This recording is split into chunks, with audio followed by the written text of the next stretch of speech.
जाए उतान पाद से सुनिए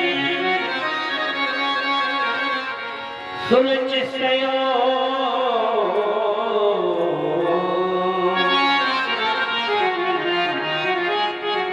सुरजी प्रेयसी पत्युर्नेत्रा यच्छतो ध्रुवः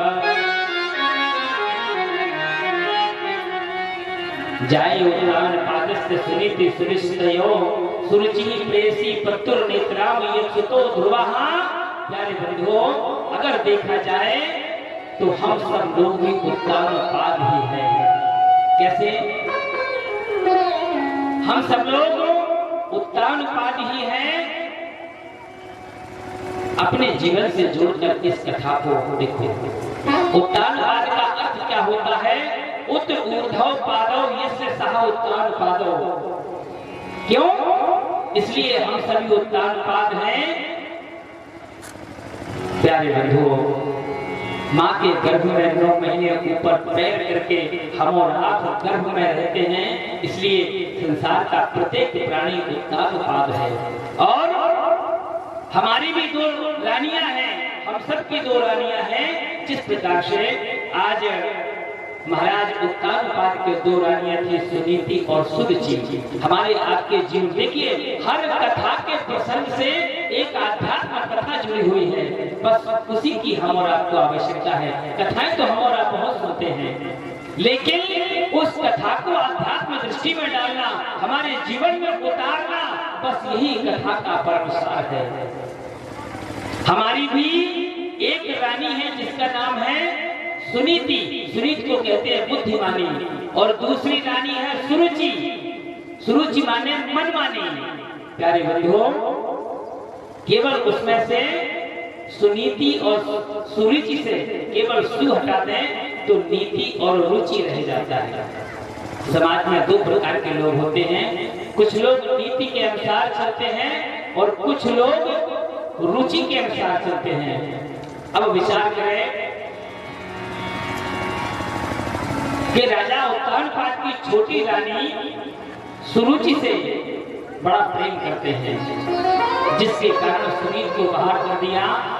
और हम सब लोग भी शास्त्रों और नीति की बात तो करते हैं, परंतु व्यवहार जगत में हम सब लोग सुरुचि को ही पसंद करते हैं।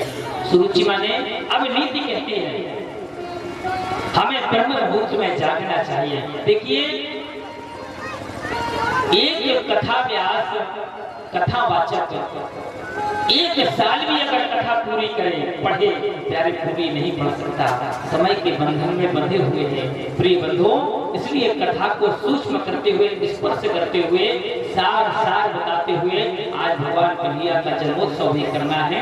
बड़े भाव से सुने, लेकिन अगर एक ही कथा का सारांश हमारे जीवन में उतर गया तो कथा सुनने का सौभाग्य प्राप्त हो गया। अब नीति कहती है, जिस प्रकार से राजा उत्तान पाद की पत्नी सुनीति और सुरुचि, सुनीति को निकाल दिया और रुचि को रख लिया। अंत तो क्या हुआ? अब नीति कहती है हमें ब्रह्म मुहूर्त में जागना चाहिए, हमें ब्रह्म मुहूर्त में उठना चाहिए। सूर्योदय के प्यारे बंधुओं 2.5 घड़ी पहले सूर्योदय और अस्त होने पर जो विश्राम करते हैं वह श्रीहीन हो जाते हैं, ये शास्त्र कहता है। तो हमें ब्रह्म मुहूर्त में जागना चाहिए, सुनीति कहती है। लेकिन प्यारे बंधुओं सुरुचि क्या कहती है? अरे बस थोड़ा सुबह का समय है, बढ़िया सुंदर सी हवा का लहरा आ रहा है, सुंदर सुंदर हवा चल रही है, चलो 2 खर्राटे और मार लेते हैं, ये रुचि कहती है। थोड़ा और सो लें, सुबह के समय अच्छी नींद आती है।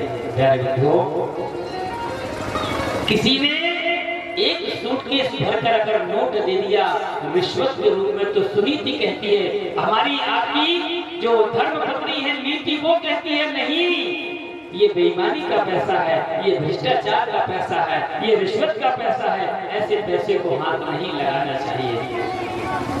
लेकिन रुचि क्या कहती है? अरे लोग तो बड़े प्यारे हैं, काम आएंगे। भाई लक्ष्मी कभी वापस नहीं की जाती है, इसको रख लेना चाहिए। लेकिन इस व्यवहार जगत में हम लोग प्राय नीति को धक्का मारकर रुचि के अनुसार अर्थात मनमानी ही करते हैं। परंतु ये विचार करें, इस कथा से हमें आपको क्या सीख मिलती है, क्या शिक्षा मिलती है। सुनीति का जो बेटा पुत्र, सुनीति का जो बेटा ध्रुव था, जिसने 36,000 वर्ष तक राज्य किया और 36,000 वर्ष राज्य करने के बाद मृत्यु के सिर पर पैर रखकर अपनी मां सुनीति को साथ में लेकर के भगवान के परम धाम को प्राप्त हुआ। ये है भगवान की कृपा। और आकाश मंडल में आज में ध्रुव तारा के रूप में चमक रहे हैं, दीप्तिमान हो रहे हैं। प्यारे बंधुओं, इसका मतलब क्या है, इस कथा का सारांश क्या है? यदि अपनी रुचि के अनुसार चलोगे, मनमानी यदि करोगे, तो कुछ क्षण के लिए सुख मिलेगा और लगेगा कि हम सफल हो गए हैं। देखो हमने कितना कमा लिया, देखो हमने क्या कुछ नहीं बना लिया, परंतु आपके चित्त को चैन नहीं मिलेगा बंधुओं, आपके जीवन में सुख नहीं आएगा। क्यों? आपके पास यदि रुचि का पैसा आया, यदि अधर्म का पैसा आया, रिश्वत का पैसा आया, आप ऐश्वर्य तो कमा सकते हो, ये भौतिक वस्तुओं को खरीद सकते हो, लेकिन प्यारे जीवन में तुम्हारे चैन को चित्त, आपके चित्त को सुख नहीं मिलेगा। आपका वास्तविक जो जीवन है उसका आप आनंद नहीं ले पाएंगे।